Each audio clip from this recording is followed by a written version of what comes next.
Hi, I'm Brian Denyer, editor of AV News magazine and presenter of this series of podcasts from ISE 2019.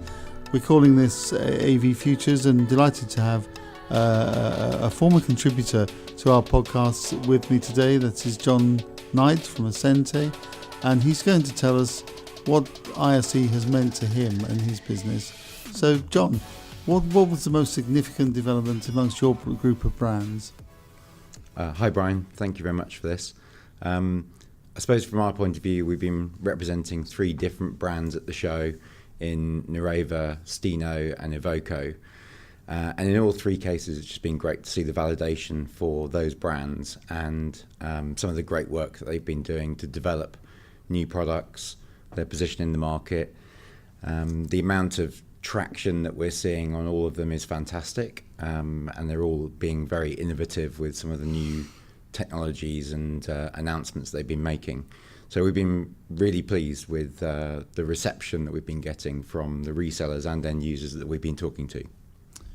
One of the things about Nareva that they are both a visual company and very much an audio company now. They've made a number of announcements, which we were tipped off about before through their PR. But the biggest improvement, do you feel, to Nareva's audio capabilities? Yeah, so the big announcement at the show has been what Nareva are calling active zone control.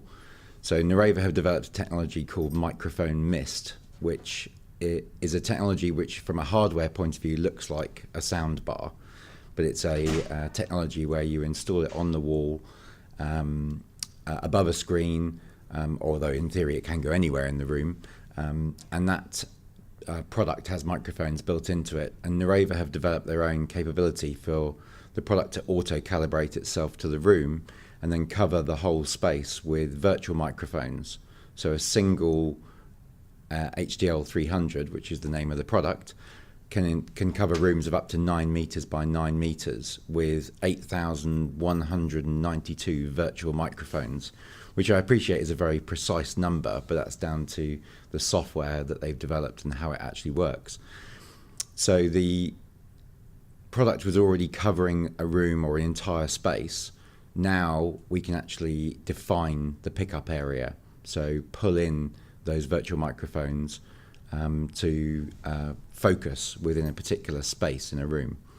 And this is all done through the firmware and software with the product, and can be done in a matter of minutes. So it's quite a big announcement for Nareva, and with the feedback that we're getting around the technology is that people are looking for really, really good audio solutions now, and they recognize that audio and microphone pickup is a challenge in many businesses and meeting rooms, but they're also looking for something that is scalable, and this technology is definitely very scalable in that sense.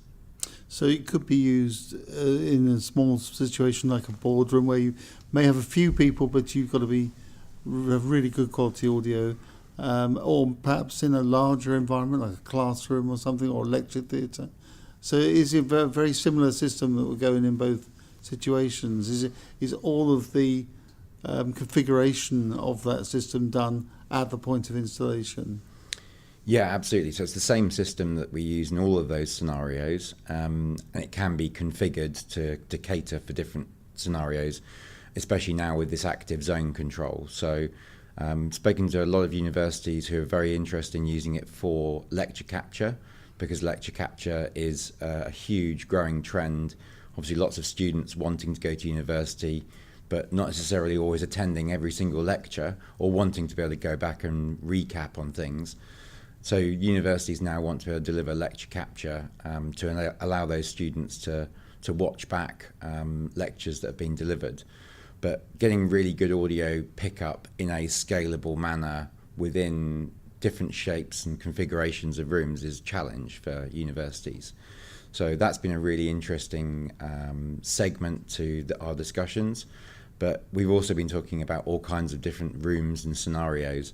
And I'm not suggesting that one single product can cater for every single scenario, but it can cater for probably 80% plus. And that's the kind of approach that a lot of these universities and also large global businesses are looking for. it comes down to user experience, it comes down to support, it comes down to the configuration. They're looking for technologies that allow them to really scale their business up to support these platforms like Skype for Business and Zoom that they're now installing into a huge number of rooms.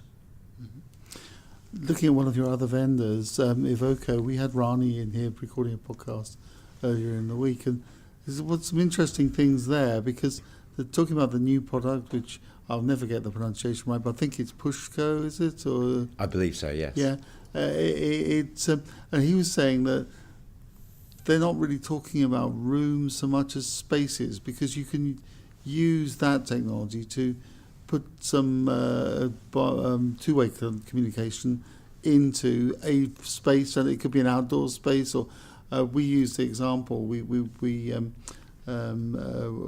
went to the county show for Kent last year, and one of the spaces they defined for screen technology was a wooded area, but you might want to have communication both ways there, and to tell people what's going to happen in that area. I thought that was quite interesting, but that would definitely present an audio challenge. And in fact, it was so unusual, though, that it attracted a lot of attention from visitors.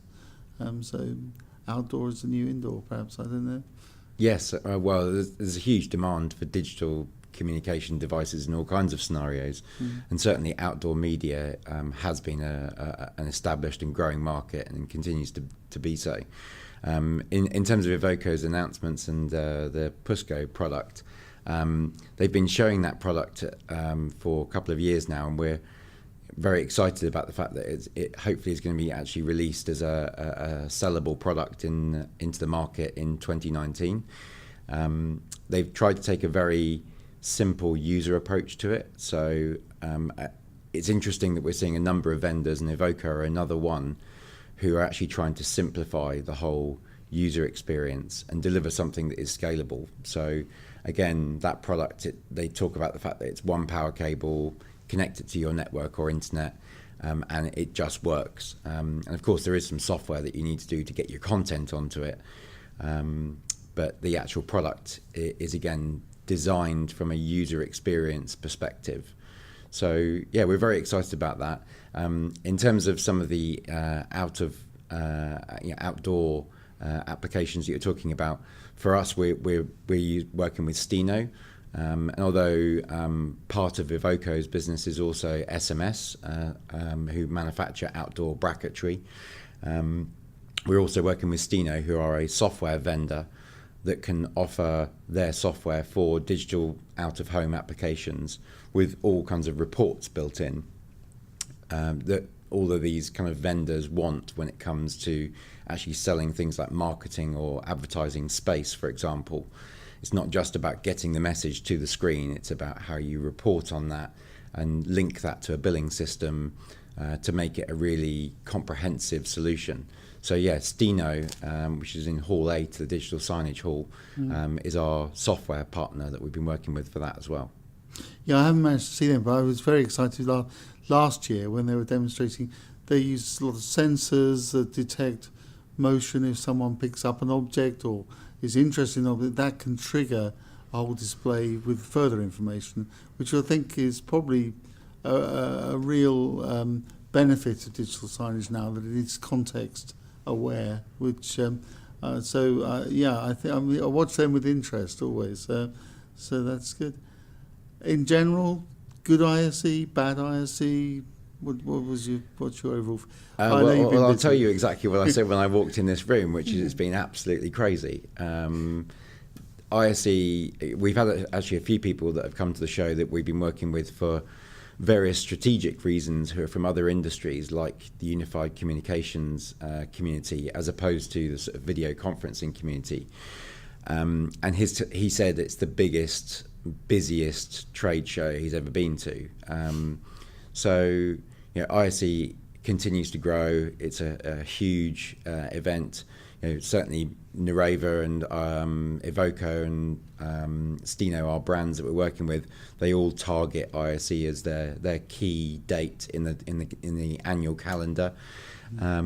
It's when vendors make all their big announcements, but it's also when vendors actually try and build their roadmap now around the show. It's become that big. So yeah, it has been crazy, and we're working with some brands that we're very fortunate to be working with.